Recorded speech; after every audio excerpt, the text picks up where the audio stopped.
Good morning. My name is JD Whitney. That's who I am. I wear a couple of different hats. I work with New Mission Systems International, which is based in Fort Myers, Florida, and has been my sending agency and place that has kind of been the birthing of me into missions as a former music teacher. I am the founder and CEO of Runway Languages, which you'll see in your notebook, and I'm going to just mention it today. I'm not really going to give a plug. If you're interested more, then I can talk to you about that later. And I also am working now with the language team at MTI to help train people who are going out all over the world. So I wear a couple of different hats. I can get confused about that sometimes. This morning, I want to talk to you about technology. I thought Graciela did an amazing job, didn't she? Of portraying, wow, here's this technology. And I loved it because she didn't let us run where we want to run, which is like, throw away all the iPads. Shut down Facebook forever. She didn't go there. She said, like, wow, there's these pluses and minuses, and how do we navigate those things and help people do that? Today, if you're expecting me to tell you about all the great language tools that are out there, I'm not going to do that so much. And one of the reasons is because that's going to change by the time you leave the room. And it's going to change 5 minutes after that, and 5 minutes after that, and 5 minutes after that, and this language is going to go up, and this language is going to come down. Rosetta Stone has dropped some languages. Did you know that? Things change in the world of technology. So we're going to focus instead more dominantly. We're going to get to some things in technology specifically, but more dominantly, we're going to be looking at philosophy, because I would rather see you walk out of here with the philosophy of how to approach technology and language learning that will help you evaluate what happens 5 minutes from now, and 5 years from now, and 50 years from now, rather than say, hey, here's all the latest cool stuff, and two weeks from now they close the doors because somebody bought them and shut them down because it was too much competition or whatever. So to begin with, I just want to use a quote from one of my favorite movies. It's the movie 3 Idiots. Anybody seen that movie? It's an Indian film, subtitled. Totally awesome film. I love it. Anyway, so I'm so tempted to go on a rabbit trail there. Indian films, we make fun of them because they break into song, right? Yeah, because James Bond jumping 150 feet through the middle of the air isn't unrealistic at all either, right? So it's just a different kind of unrealistic, and I like it. So 3 Idiots is about this engineering college and these 3 idiots who go through the school, and one of them is this real avant-garde engineering dude, and he's in his first class, and the professor's up in front, and he says, "What's a machine?" Day 1, engineering school. And the guy raises his hand, and he says, a machine is something that reduces human effort. Pen, machine, right? Book, machine. Chair, machine. Pulley, machine. Because it helps, helps. Even talks about zipper. It's a machine. It helps us. And so he gives this definition, and the professor says that's fine, and he gets a textbook definition from somebody else, and he says this other guy's a fool for saying it reduces human effort. Anyway, I thought it's a genius definition for technology and machines. It reduces human effort. So as we begin just now, I'm going to ask you to get in groups of about 3 around you. 4 is okay, but try to keep it down to about 3. And what I want you to do is I want you to talk about if technology is something that reduces human effort, what is really good about that? Okay, it can be an example, it's really good when it does this, or it can be like a more broad, generic, philosophical statement, okay? Get in groups of 3 and just discuss. You have about 1 minute. What's good about reducing human effort? All right, can you guys turn back up this way? And can I just hear some of the things that came up just like in a word or a little blurb? Yeah. It gives us more time to rest. Good. What else? More time to work. Or maybe it does one kind of work so that we can do another kind of work, right? Okay, good. What else? I can get around Tokyo. Yeah, we can move. Okay. It can be long distance. Awesome. What else? Okay, doing new things. What else? Sometimes can create a broader impact, certainly. No busy work. I'm a big fan of no busy work. Okay. Right. Well, and that's very specific again to some kinds of technology. Other kinds of technology don't help the environment very much. But of course it can. That can be a really good thing about it. What about, like even, just think about food for a minute. Like modern farming techniques enable us to produce enough food for the whole world and more than we need even. And that's a pretty remarkable thing. And then I'll mention a counter to that in a second. So what I want you to do is get back in your groups, and we get back in like your little groups and say, what's something that is maybe negative about reducing human effort? Okay? Talk amongst yourselves. What are some of these negatives that come from reducing human effort, specifically, reducing human effort? Loss of skill, right? That would relate to that farming one even. Sure, sometimes saving time is a good thing because it allows us to do new things or other things. But if saving time means that we're thinking less while we're doing it, yeah, you may have to do rework, right? And you mentioned like an email, somebody might just dash it off and regret that they did that a couple of seconds. Anybody ever done that? Yeah, okay. What else?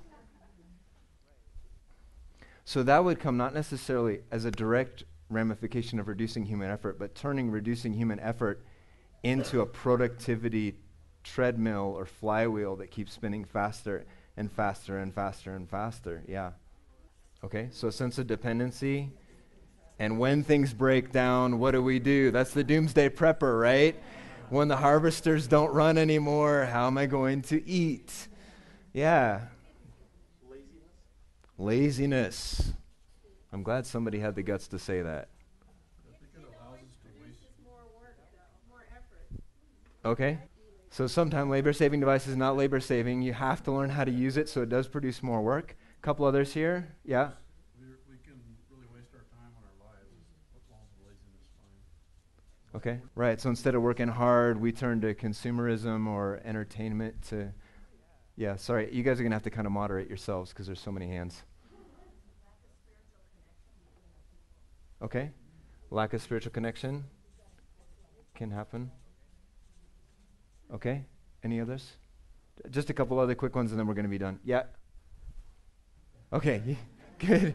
Yeah, you can't ever mess up the temptation to be perfect and to get everything right because now you have the access to how to do it, right?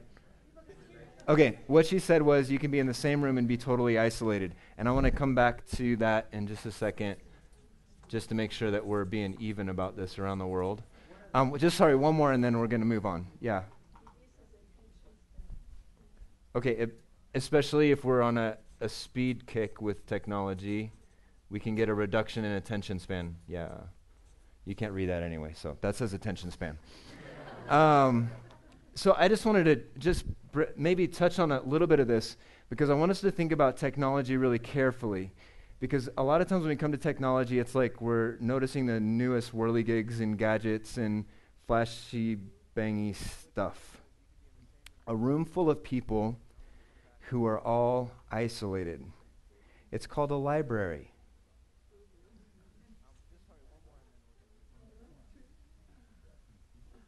Now, how many of you think of a library as a horrible place of social destruction and degradation? So this is a great, I got to say this again to make sure we get it on the recordings and everything, but saying like, okay, at the library, you've gone intentionally to reflect, read, and be in that isolation, but a lot of times we've actually gone to do something else like hang out with family, and we end up isolating ourselves because of the technology. We don't live in the library. Okay, we don't live in the library, but we do have books on our bookshelf, and I can say also, for me, honestly, one of my addictions, one of my escapes from reality is reading.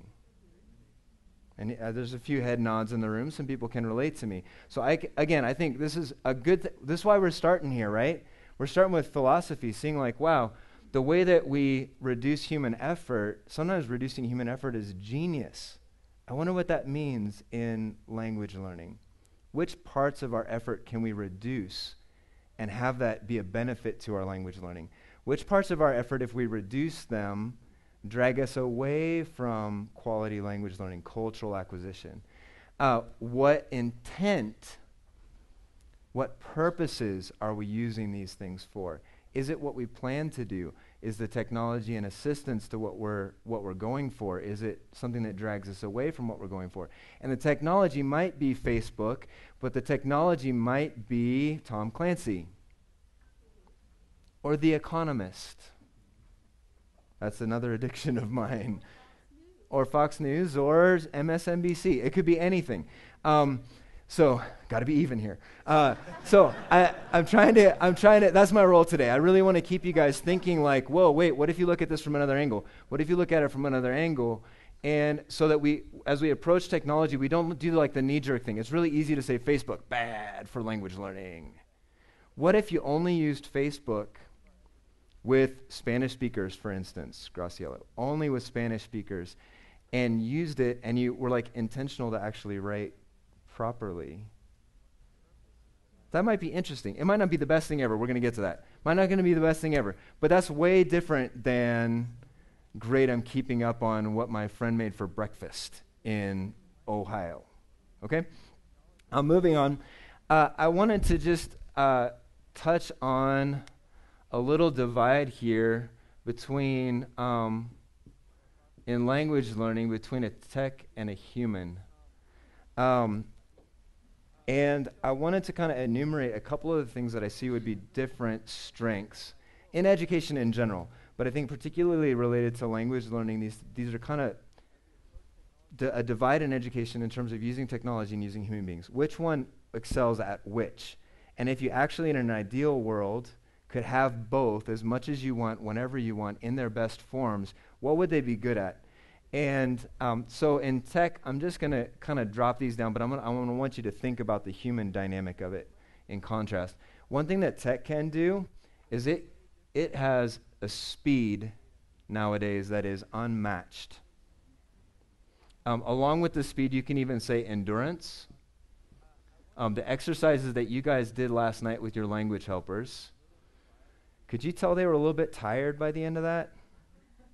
They were a little bit tired. End of a long day. Most of them worked during the day, came over here, and then they got to spout out like, the man is singing in the kitchen, the man is sleeping in the bedroom, the man is, and your brain can actually get jammed up. But computers can go a lot longer without getting tired out. In fact, you could almost say like they're a 24/7 thing. They can be ever present. 3 in the morning, your computer or your iPad or whatever, your mobile device can be there. And another thing, and I want to say this with a little bit of hesitance, but I'm going to put data. Computers are great at handling a massive, massive amount of data. Now, they're best at simple data and not the complex. Well, so we might have something from here that we could learn that we could put on the other side, right? What are some things that a human being can do, a teacher maybe, think a teacher, a language helper can do that right now a computer absolutely cannot do? Love, wow. Man, I love this group. That's awesome.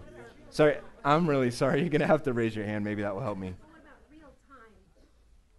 I mean, sure, your computer has things on it, but they can't necessarily spontaneously give you the proper response Okay, to so something. so you've got spontaneity. I don't know how to spell that. Sort of like that.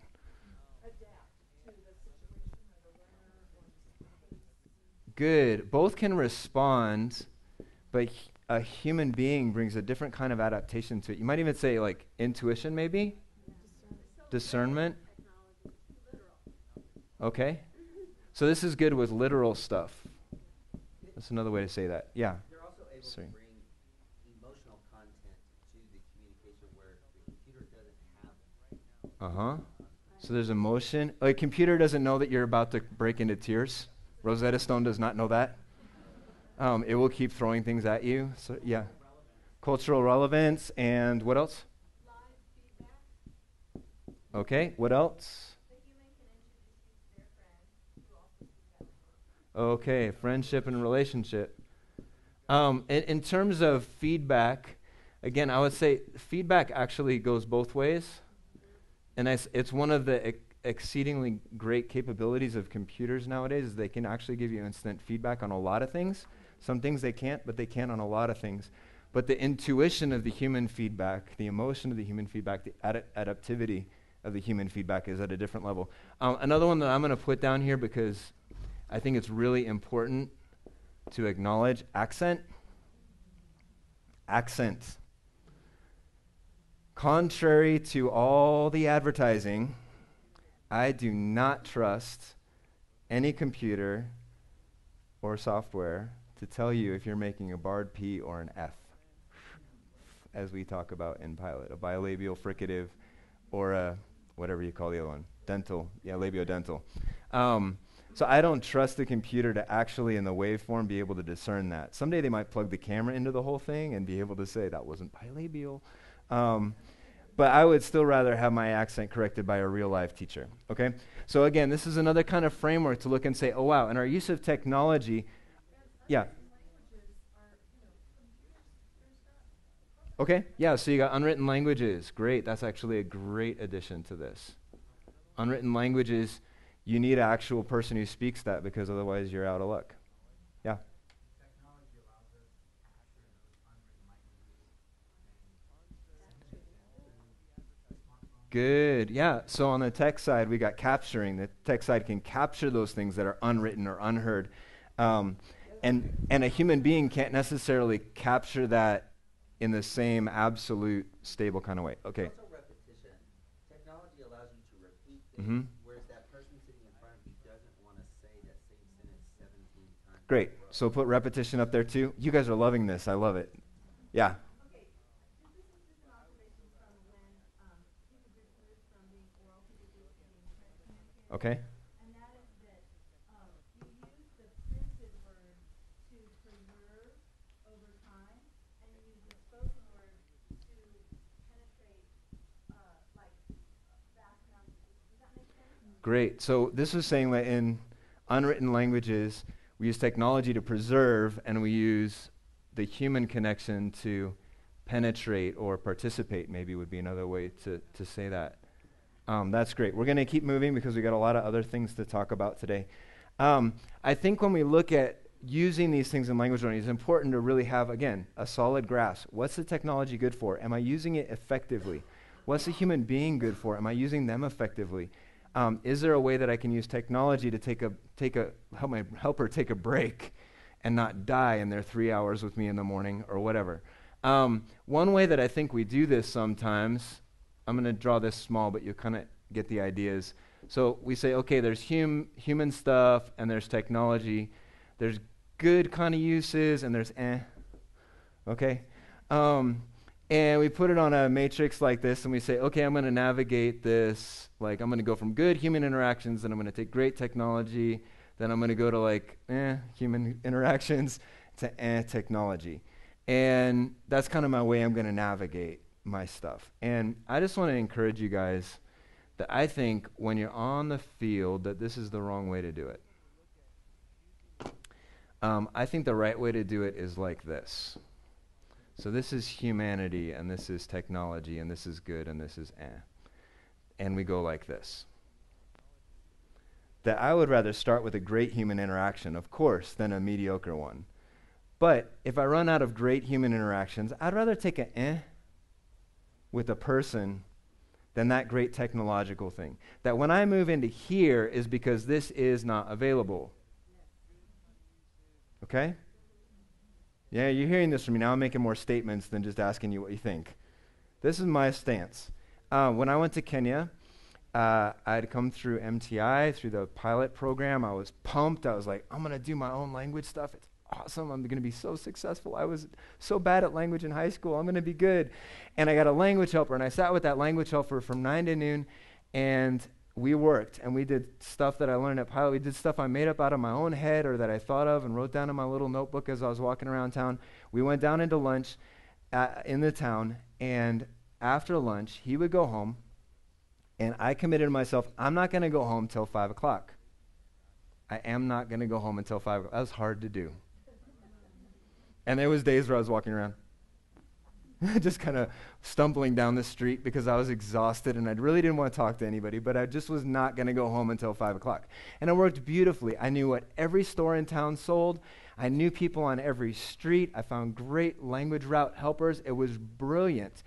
When 5 o'clock hit, I would go home. My teammates and I lived in the same, or inside the same fence. And so we would get together, we'd have dinner together. At the end of that, we were all exhausted. At 6:30 in Africa, the sun goes down and good people are indoors. Right? Good people are indoors. You're either at your friend's house or you're in your own house, and that's it for the day. And so then I don't have these human interactions unless I've gone to somebody's house. And so what did I do? I pulled out my it was a terrible computer, I got to tell you. I pulled out this computer and I did Rosetta Stone, or I got out my dictionary or my Bible, and I started working on things using technology, because at that point in the day, I couldn't do human interaction anymore. When I lived in China and I was learning Mandarin, this is a whole different frame shift. So it's easy to say like, oh, technology should be for at night. But in China, that's not true. In Brazil, that's not true. In the daytime, everybody's working. If you try to get a language route in a big Chinese city, I was in a city of 10 million people, you want to do a language route in a city like that, you're going to get somebody fired if they talk to you. And so you could walk for hours and talk to like 2 human beings. It's like, it's not a place to talk to people up till 5 o'clock. Then work gets out, and what do people do? They go home, they see their kids, they go out on the playground, they go out to restaurants, they have tea, they walk around the city. And so I had to like invert all my patterns for China, because wow, the human beings were not available 8 to 5. So that was a great time for technology because the people were not there. So you get what I'm saying? Like, when you can't do the one thing, man, there's maybe a chance. You're in a taxi in China, talk to the cab driver. Africa, and probably any country. Talk to the cab driver, for crying out loud. In China, on the bus, you could talk to people. In Russia, on the bus, I'm seeing some heads shaking. Don't do it. So again, your context. On the bus in Russia might be a great place to listen to an audiobook or do an exercise on your phone. Okay, so I want to just move a little bit farther in terms of how to sift technology. I'm going to erase those. You don't have to be able to read this, but if you can see what I'm drawing, at least it will help you a little bit. I want to have a sift in 2 ways. And the first way is not the first way that we think of when we think of technology. We think, is this a good technology? And I don't think that we should start there. I think the first place that we should start when we evaluate technology is the social implications of what we're doing. Maybe the gospel implications of what we're doing. So I could put a G here as well. Social or gospel. Most people don't necessarily think about this first. It's like, I'm going to use this tool and it's going to be great. What does this tool do for your relationships? It may do great things for your language, but if it's doing great things for your language by damaging your relationships, would it be worth doing? We're not sure about that one. Okay, I would say no. I would say it's not worth it. If it's giving you a jump, but it's hurting your relationships. Just a thought. We're in Africa now. We're in a relatively small town, and there's a big marketplace with people who are making $1 a day selling potatoes and tomatoes and whatever things they can manage to sell, fruits and vegetables. And people are, mamas and everybody else is coming there to buy their food for the day. And you walk in there with a $1,000 iPad. Now, it is a $1,000 iPad because even though it's the lowest model, in most countries in the world, you cannot buy it for the price you can buy it in America because of duty and tax. And so you got a $1,000 thing walking through the marketplace, taking pictures of, oh, it's a potato. I'm going to preserve this for my language learning. What's the social ramification or impact of that? Bonding. Okay, so seriously, there may be an element of you are other. You are alien. So you're an alien. A for alien. You're an alien. There may be a ideal. You are the ideal. Why do African churches have pastors? They did not find it in the Bible the way that they do it. They got it from us, and we got it from somewhere. But this got taken in as the ideal, like we have a paid pastor at our church. That came from somewhere. Maybe a good thing, maybe a bad thing. I'm not making a judgment statement right now. I'm making an observation of how they got it. And so if Western missionaries, Christian workers, etc., are walking around with an iPad, where do you think the next place for the African pastor to go is? An iPad. This is what a Christian worker looks like. This is true of a lot of things that we do in our lives, but it's true also of technology. Last one is that it can make you a target. Do we think about that? Do we care if our 23-year-old single girls who are carrying around all this cool technology are all of a sudden noticed by all these people in town, not just because of their white skin that they might have some money, but we know they've got something that we can turn around and sell for a lot of money. Do you really want that for your people? So I think there's some ramifications here. Then I think it's okay from there to move into, is this productive? Is this effective? And now we pull in all the philosophy that we just talked about. We can also look at just how you view language learning. I'm not going to get into an overview of what I think is great language learning. You guys are the experts on this. And you have different philosophies among you about what's a priority. Does comprehension lead the way, as Andrea said last night? Does relationship and participation lead the way? Does grammar lead the way? The world is divided on these things. I'm not going to bring that to you today, but to say that the way you evaluate technology should not be different in terms of productivity and effectiveness from how you evaluate any language learning activity or approach. It should bring that.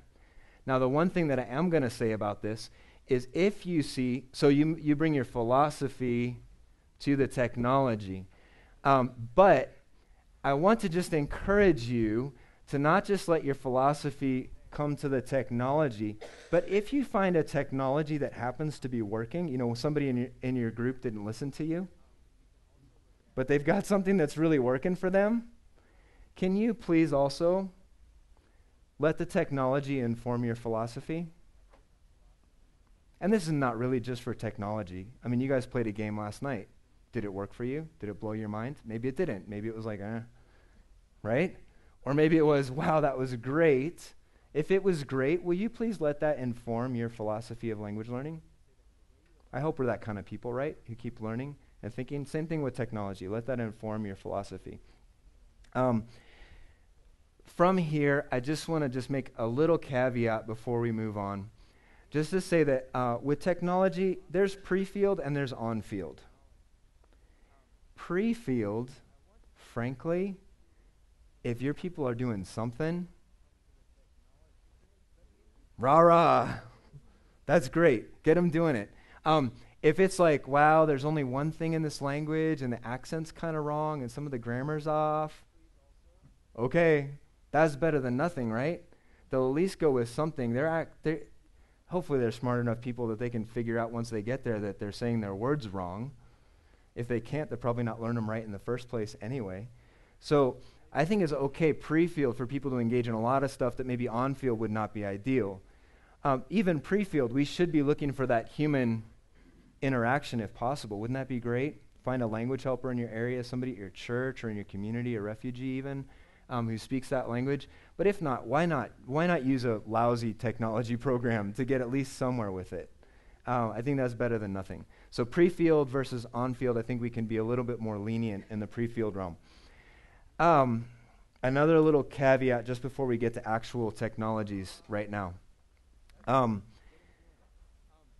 Last time I was at ICLL, some people were talking about, we've got this tool that some programmers at our organization have built. And I know here there's actually some tools represented. I've got one. I know James has one. Ian's working on something with Moodle that they're using for training people.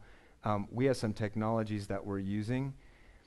And I'm going to talk about generations on Thursday. You get to hear from me again. I just want to tell you that today, beauty and usability are prerequisites for the use of a technology. Beauty and usability, prereqs. That doesn't make it good if it's beautiful and usable, but you will have a very, very hard time getting almost anybody nowadays, and it's not really defined by age anymore. You will have a very hard time getting anybody to use something technological that does not look great and that is not easy to use. If it is clunky, it's done. Now, if you've got, like we had 10 developers working on this thing for 40 years, great. Take that thing, and probably within a couple of months, they can take even that base code and the interface, and they can move it onto a platform that's more beautiful. You can use crowdsourcing sites to put a new skin on anything, okay? And you can make it beautiful. Anyway, but I'm just saying, like, if some of you are looking at tools or looking at developing tools, even if you love it, if it's clunky, if it's ugly, your people are really going to resist adopting it, even if it's something really, really great. And so please beautify and user test. Make sure that it's easy for people to use, okay? So now I'm going to actually I'm going to erase this, and we're going to get into some actual technologies for language learning. Most of what I say will probably not be new to you, but I'm going to make some comments on the categories is really more what's going to be hopefully beneficial about this. So I want to start with the immersive category, and this could also be termed comprehension-based category. The world leader is, yeah, only one of you said that out loud? It's Rosetta Stone. They sell more, they spend more money on marketing. If you ask any of your language learners, future language learners, they're like, what about Rosetta Stone? Everybody knows about this. It is comprehension-based. It has some very, very good activities. If you're using Rosetta Stone, or if you have people using Rosetta Stone, I just want to just make a comment. For me, what I've found is if I try to do all the different activities that they have built to make themselves the robust platform that they are, if you do all the activities for level 1, lesson 1, you know how far you're going to get in Rosetta Stone? Level 1, lesson 1. You're going to quit before you start. You're going to get to like the third thing. You're going to be like, seriously, I know that that's a fish, but I just can't handle fish anymore. I've eaten fish for breakfast, lunch, and dinner for the last 3 days, and I'm done. Move through Rosetta Stone more quickly. Encourage your people to move through it more quickly. Pick one exercise. I really like the one that's just audio with the 4 pictures, if you're familiar with Rosetta Stone. The audio and the 4 pictures. Whip through it. If you get to the end, you got 80%, move on to the next one. If not, maybe go back. But if you have to go back twice, go on. Rosetta Stone is going to show you that fish again, I promise. So just encourage people, if they're using this, I do think it's a good tool if used well. It's expensive, but it is a good tool. And it is comprehension-based. It's a great thing for getting stuff in there that later we can access and explain and articulate. Another product that's there is Mine, which is Runway Languages. This is currently only available for English to Chinese.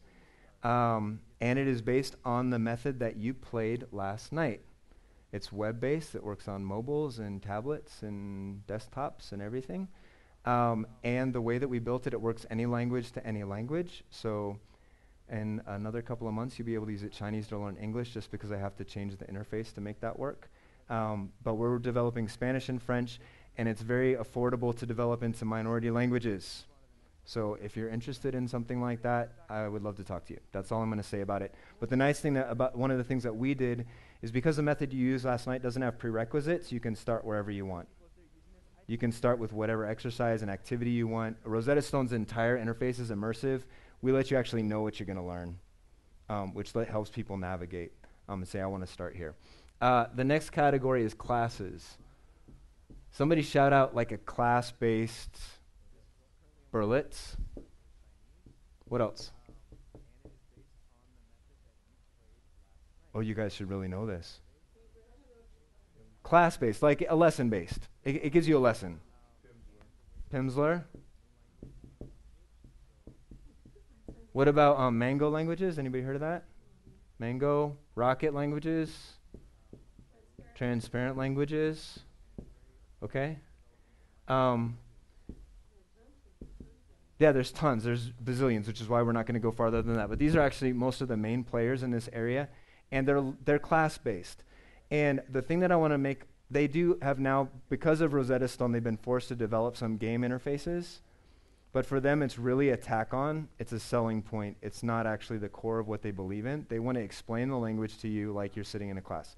Therefore, going back to our previous thing about humans versus technology, if you can get in a class, get in a class. If you can't get in a class, great. If you're pre-field, go for it. Why not? If one of these has your language, go for it. But man, if you're on the field and you have a language school like Spanish Language Institute, or you could like buy, Fluenz is another one here. These guys look fantastic. Their interface is brilliant. Fluenz, you could buy Fluenz and skip Spanish Language Institute, and you would lose so much. Okay? So if you have a school, go to a class, any class. But if not, these are a great substitute, and they might be available for some people where a language class may not. The next one is flashcards. There's 8 million applications for flashcards online, and one of the reasons is because the primary one, Anki, is open source. There's open source flashcard source code, which means that developers can take this and roll their own. They can basically build their own. And Anki is something that you download and you install on your computer. It's something that then you can actually go and put your own flashcards into. You can build your own card deck, or you can download somebody else's card deck that they've posted on their website somewhere around the universe, okay? So there's quite a lot of material available here, and this is something that you should know about. And it may be an effective tool for your people because it does provide the structure. So even with the minority language, then you just got somebody working with their helper to input the stuff, and it helps you review, etc. And again, because of the technology, this means this fits in your pocket instead of in a stack of note cards 10,000 deep. But you could go that deep with Anki, and it will still fit in your pocket. Okay? Another one that is relatively flashcard-like is Memrise.com, MEMRISE. I'll leave these up here if you want to come up afterwards, and you can ask me what my letters actually are if you can't read them. Memrise actually does a really cool job of using mnemonic devices to explain and to insert memory into your head, to make the memory of the flashcard pungent to you. And so they actually will tell you something about it. They'll draw a little animation to like say that this is Ren in Chinese. Okay? That's Ren. And it looks like a person walking. And there you go, and you'll never forget it. That guy looked really funny up there. So they use little tricks like that to stick things in your head. It's a pretty clever device. Flashcards, I just want to make a comment here. So if I have that, I've got a person. So I've got my drawing, I've got my thing, I've got the pinyin, and I've got, now almost nobody actually is so illiterate about language learning that they do this all on the face of one card, but you can find it out there. If I said, look at this, what do you see? You know what your eyeball does? It starts at the top left. Do you know this? Your eyeball starts at the top left, and it scans down through, and do you know where it is going to end up? With the thing that is most familiar to you. The least amount of resistance inside of your brain. And you will end up here. And so if you ever manage to put this, or the sound of this, or the idea of this in your head, it is still going to be very much attached to this. So it is way, way cooler. That's going to go. To see that. And here, Ren. Or to see the character minus the image. And here, Ren. Because pictographs and ideographs are really super cool, but they're really just pictures, right? So you can use that to learn.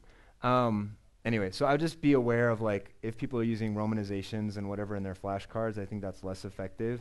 And so and a lot of the stock stuff that you'll find, like in the App Store or Google Play, will have the romanizations there, and that's a negative, I think, for your learners. But it's not that hard to build your own if you got somebody who can do it, because a lot of the code's already there. One other thing related to flashcards is the concept of spaced repetition. How many of you know what that is? Okay, this is basically built on the idea that the best time to review something is when it's about to drop out of your brain. So the time to, it's like, I don't know, I have little kids, and when I'm pushing my kids in the stroller or when they're in the playpen, The time to like put them back down in the bottom of the playpen is not when they like get up on their knees. It's not even when they stand up and hold the bars. It's like when they're like this. That's when you got to say, okay, Acacia, you're going back in your playpen. And that's the same thing with our memories. That's the concept behind spaced repetition, is that your memories are going to try to get out of your head forever.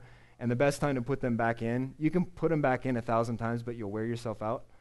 And it doesn't do any good because they're just getting up on their knees. But when they're about to crawl out of your head, put them back in.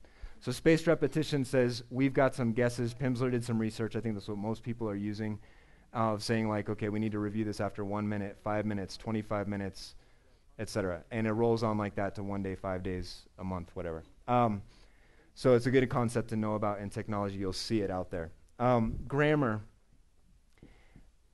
I'm including this just because I think if we think about technology and roundness and fairness, we should think about books, and we should think about these classes even, or some explanation-like stuff. There's explanation stuff. One of the things that I would note here is Wikipedia. At MTI, one of the things we ask people to do is, if they're interested, bring their phonology to us, and we'll actually look at the sounds in the language that they're going to learn and help them work on the specifics of what they're going to do. Wikipedia almost always has it. Not always. The weirder the language, the more rare, the less likely it is to be there. But you'd be surprised some of the stuff that has made it on. And they usually also have grammatical explanations, and it makes it a really quick reference. I've checked the Swahili one, and it looked really, really right to me. And so now somebody can carry around a grammar explanation in their phone and be able to, oh, look, that's how you say that in, how do I do subjunctive in Swahili? Oh, that's how I do it. You might not do it, actually. No, and in actuality, that's one of the reasons why I talk to people about learning language, because they don't do conditional stuff. They have a grammatical form for even conditional, but they don't really use it. You hardly ever hear anybody say the ki or nge in Swahili, but that's how we reason, right? That's how we reason. If you this, then this. If you love Jesus, you'll go to heaven. If you, then. And that's not how they reason. And so if we look at language, we get these great cultural cues that they don't reason like that. They reason differently. So anyway, grammar, and I'm going to get to that in just a second. Games, there's some new ones that are out that just are games, and I think they are going to end up a serious threat to Rosetta Stone. One here is Mind Snacks. I saw it the other day. Somebody came through MTI, had it. It's not in a lot of languages, but it's pretty cool. And the methodology seemed pretty good. Mind Snacks, Duolingo. No, is it Duolingo? Yeah, Duolingo is another one that's really game-based. It's Duolingo, Duolingo. Yeah, and really, like, you're going to find people coming in with, like, look at this cool thing I found. And it's going to be some game thing. So if you have an idea of some games that you can recommend, stuff that you've actually checked out and find philosophically sound, I would be prepared with that, because people are going to want to know. And they're going to come to you with their thing, which may be good and maybe not. So take the time to sit and look at that. And then in the category of other, it's actually a pretty big category.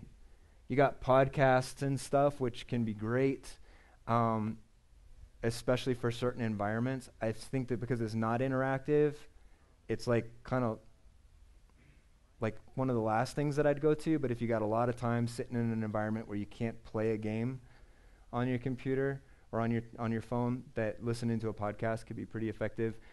Listening to audiobooks, taking notes, like just acquiring stuff by saying, okay, I'm gonna write down my stuff. I carried around a little notebook, but nowadays people are much more likely to just type that into their phone. One good thing if they type it into their phone is you could actually say, hey, can you send me your week's notes? Coaches? Takes 10 seconds. Send email, JD, boom. Now I have your notes for the week. I can tell as your language coach, have you really been thinking about language? If your person's a note taker. If they do that on a pad, it's like, can you scan that and send it to me? No, not going to happen. But on their iPhone or whatever, they might do that. You can record stuff, both in video and audio. So obviously that can be a really effective use. Again, keeping in mind those security concerns, those image concerns that we had before, the social repercussions of that. Do we really want to have that technology present? But with a language helper, wow, why not? why not in that environment use it as a great tool? Then you have social media. One thing that we said in China a lot of times was Chinese people will text you in Chinese one time. Once. And what they want to know is, are you going to write back in Chinese? And if you do not write back in Chinese, that is the end of them texting you in Chinese. And they'll just write to you in English or in some garbled something of something. But we would push foreigners like, hey, why not? You know ni hao. Like, and you could probably recognize the characters when you type in the romanization, because that's how you get the characters on the keypad. Like, why not use your phone and actually text in that language? And if you don't do everything, do the bits that you can. So, I have time for about maybe 2 minutes of either questions or brief comments, okay? Because I'll have to repeat everything you say. One thing I noticed has been up there is the massively multiplayer online games like Second Life. There's a lot of research on Second Life going on that shows that it is as near to authentic human-to-human interaction as you can get. So that, yeah, the M. I don't know. Yeah, something like that. Yeah. Second Life. Yeah, it's like, I don't want to explain it. Second Life, even things like Doom and whatever else, like people are actually engaging. You can choose who you play with and talk with them as you play. Second Life is more like an alternative reality kind of thing. Yeah. So anyway, that's a place that is available. Again, be careful with that stuff, but it's there. Any others? Questions, comments? Are you familiar with the, I don't know how you pronounce it, italki? I-T-A-L-K-I. Okay. There's a site where there are a lot of language learners who come, and they teach, they're open to teaching the language, their native language. Cool. And in exchange. Okay. So I went in and I saw quite a few languages there, and I'm trying to learn Korean. Okay. And I found someone right away, and you can either have someone like who's professional, Uh-huh. pay for them, Okay. or you can find someone who's like more kind of conversational, Okay. and that's all exchange. And Yeah. otherwise, a little cheaper, where someone wants to practice teaching. Okay. And so you can choose, and then also there's a journal entry where you can journal, and a native person will check what you journal. Okay, great. So italki, talking about you can find people to teach you, you can pay a teacher, you can maybe find somebody cheaper, maybe even for free, and then you can write and they'll correct your stuff. And then Skype also has this service. You got to be careful when you get out there in the weirdness of the web, but again, that's possible. And then what's the other one? Rosetta Stone just bought them. Live Mocha. Yeah, Live Mocha, which started as a social like language club basically, where people exchange. I teach you English, you teach me Farsi, and we take turns. People are doing that on Google Plus as well. Okay, Google Plus. One thing that I meant to talk about before is something that Graciela actually talked about, which is one of the things about using technology, especially if it puts you on your phone, on your tablet, on your computer, is that you have this slide. So you start with Rosetta Stone. Man, I'm really working on my language. As soon as you're done with Rosetta Stone, you're really tired. This is a vulnerable time to be on the computer for anybody. Guys have a certain direction they could sometimes go with that. But for anybody, and then it's like, oh, I'm really tired. Oh, I need to check my email and see if ... if my teammate wrote me or my teacher, and then you check your email and it's like, oh, I got to write my cousin, and then but they're but my Facebook's right here. Let me just check that, and before you know it, you slid from great language learning use into something that looks like that. So anyway, just a note that there's this slide, and that's something worth talking over with people. It's time for me to wrap up, and I just want to close by talking about some friends of mine that live in Georgia. I'm a California boy. California idea of hospitality is I'll buy you a cup of coffee at Starbucks. We're going to go somewhere. We're going to meet out there. Our home is our castle, and it's not actually a great thing at all. But we're not really good at hospitality. But I have these friends who live in Atlanta, And man, they have taught me so much about hospitality. They're like the keys under the mat or under the bullfrog or whatever. And you just come around, you know which one's your room. And it's not just my room, it's like 10,000 other people's rooms. So you never know when you open the door that there might be somebody in there. But they're just amazing people, and they've always been such good hosts to us. And whenever we go, of course, we eat. I mean, the drinks are there right away, too, which is like phenomenal art.